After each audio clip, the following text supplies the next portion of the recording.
Hey friends, welcome back to my channel. This is Priyanshu Rawat और आज की इस वीडियो में हम बात करने वाले हैं शीत युद्ध के दौर पार्ट 3 के ऊपर, क्योंकि इससे पहले ऑलरेडी 2 पार्ट हमने अपलोड कर रखे हैं और डिस्क्रिप्शन में उसका लिंक है, आप वीडियो देख सकते हैं। तो आज का टॉपिक है शीत युद्ध के दायरे। विरोधी खेमे में बैठे देशों के बीच संकट के अवसर आए, युद्ध हुए, संभावना रही मगर कोई बड़ा युद्ध नहीं हुआ।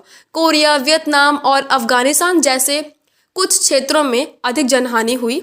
शीत युद्ध के दौरान खूनी लड़ाई भी हुई, लेकिन जैसे 2 बड़े बड़े युद्ध हुए, जैसे world war first, world war second, ऐसे कोई बड़ा युद्ध नहीं हुआ जो अधिक जनहानि फैला सके। ठीक है, तो ये था शीत युद्ध के। और अब हम बात करेंगे गुटनिरपेक्षता के ऊपर। ठीक है, देखिए गुटनिरपेक्षता था क्या।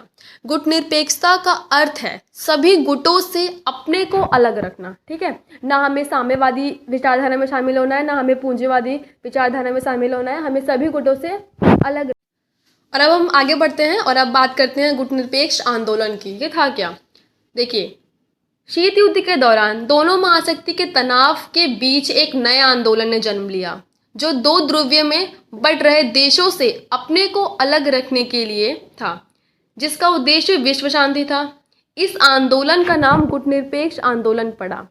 गुटनिरपेक्ष आंदोलन महाशक्तियों के गुटों में शामिल ना होने का आंदोलन था, परंतु यह अंतर्राष्ट्रीय मामलों से अपने को अलग थलग नहीं रखना था, अपितु इन्हें सभी अंतर्राष्ट्रीय मामलों से सरोकार था। और नेक्स्ट टॉपिक है गुटनिरपेक्ष आंदोलन की स्थापना।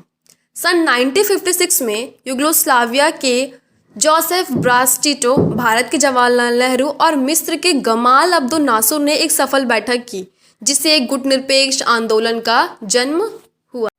और अब हम बात करने वाले हैं एक इम्पॉर्टेंट क्वेश्चन की, जो आपसे 1 मार्क्स में ऑलरेडी पूछ सकते हैं ऑलमोस्ट। गुटनिरपेक्ष आंदोलन के संस्थापक नेताओं के नाम। तो जोसेफ ब्रास टिटो, ये कहाँ के थे, युगोस्लाविया।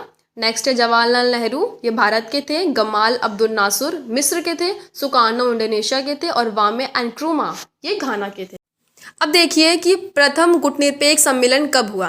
तो पहला गुटनिरपेक्ष सम्मेलन 1961 में बेलग्रेड में हुआ था और इसमें 25 देश शामिल हुए हैं। 14वें गुटनिरपेक्ष सम्मेलन की, जो कि 2006 में क्यूबा में हवाना में हुआ और इसमें 166 सदस्य देश और 15 पर्यवेक्षक देश शामिल हुए।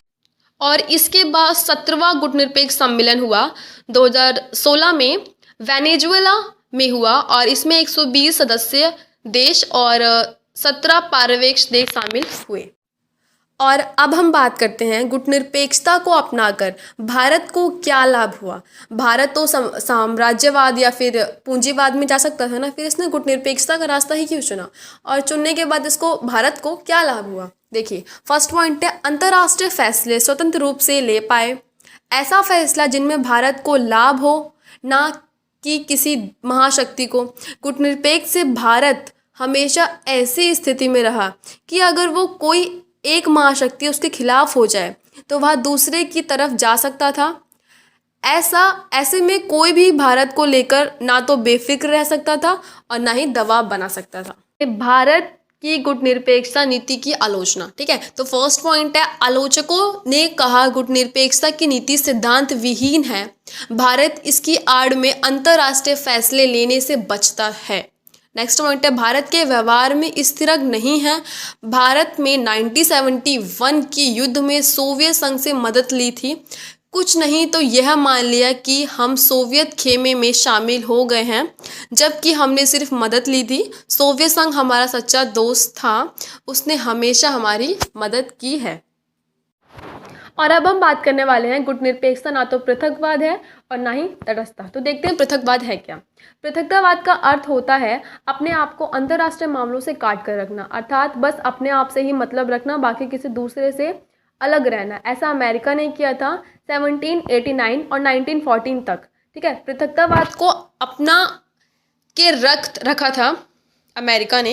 नेक्स्ट पॉइंट है भारत ने ऐसा नहीं किया था, गुटनिरपेक्षता को अपनाया लेकिन पृथकतावाद की नीति नहीं अपनाई। लास्ट पॉइंट है भारत आवश्यकता पड़ने पर मदद लेता था और दूसरों की मदद करता भी था। और अब हम देखते हैं तटस्थता की नीति क्या थी। ठीक है, गुटनिरपेक्षता का अर्थ तटस्थता का धर्म निभाना नहीं है। तटस्थता को अपनाने का मतलब है मुख्यतः युद्ध में शामिल नहीं होना, लेकिन ये ज़रूरी नहीं है कि वह युद्ध को समाप्त करने में मदद कर दे और यह देश के युद्ध को सही या गलत होने पर पक्ष भी नहीं रखते थे। और लास्ट पॉइंट है, गुटनिरपेक्ष देशों ने तटस्थता को बिल्कुल भी नहीं अपनाया, क्योंकि भारत और अन्य देशों ने हमेशा से दोनों महाशक्तियों के बीच शत्रुता को कम करने का प्रयास किया। नेक्स्ट टॉपिक है नव अंतर्राष्ट्रीय आर्थिक व्यवस्था। गुटनिरपेक्ष आंदोलन में शामिल अधिकतर देश की अल्प विकसित देशों का दर्जा मिला था। यह देश गरीब देश थे। इनके सामने मुख्य चुनौती अपनी जनता को गरीबी से निकालना था। नेक्स्ट पॉइंट है, इनके लिए आर्थिक विकास ज़रूरी था, क्योंकि बिना विकास के कोई भी देश सही मायने में आज़ाद नहीं रह सकता था। ऐसा भारत के साथ भी ये स्थिति पनपी थी। नेक्स्ट है, ऐसे में देश उपनिवेश यानी कि गुलाम भी हो सकते हैं। इसी समझ से नव स्वतंत्र अंतर्राष्ट्रीय आर्थिक व्यवस्था की धारणा का जन्म हुआ। नेक्स्ट पॉइंट पे 1972 में यूएनओ के व्यापार और विकास के संबंधित सम्मेलन UNCTAD अंकटाड में नाम से एक ही रिपोर्ट आई।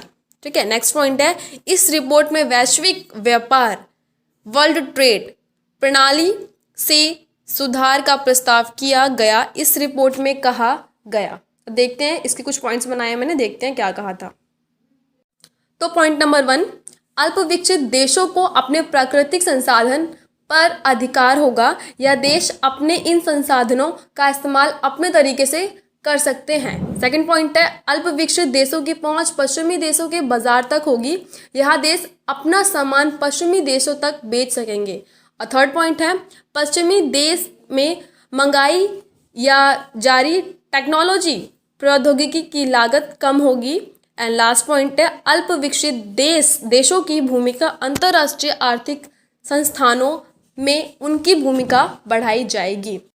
और अब हम आते हैं अपने लास्ट टॉपिक पे ऊपर, सशस्त्र नियंत्रण संधि। तो पहली संधि थी LTBT समिति परमाणु परीक्षण संधि, 5 अगस्त 1963 में हुई थी। सेकंड है सॉल्ट सामरिक अस्त्र परिसीमन वार्ता।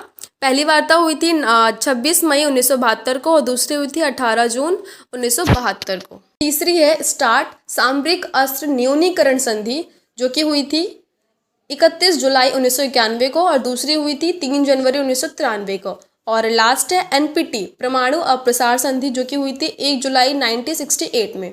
ठीक है। तो यहाँ आपका चैप्टर कंप्लीट होता है। अगर आपको इससे रिलेटेड कोई भी डाउट है तो आप कमेंट सेक्शन में कर सकते हैं, मैं रिप्लाई ज़रूर करूँगी। और वीडियो अच्छी लगी हो तो like, subscribe and share. Thanks for watching.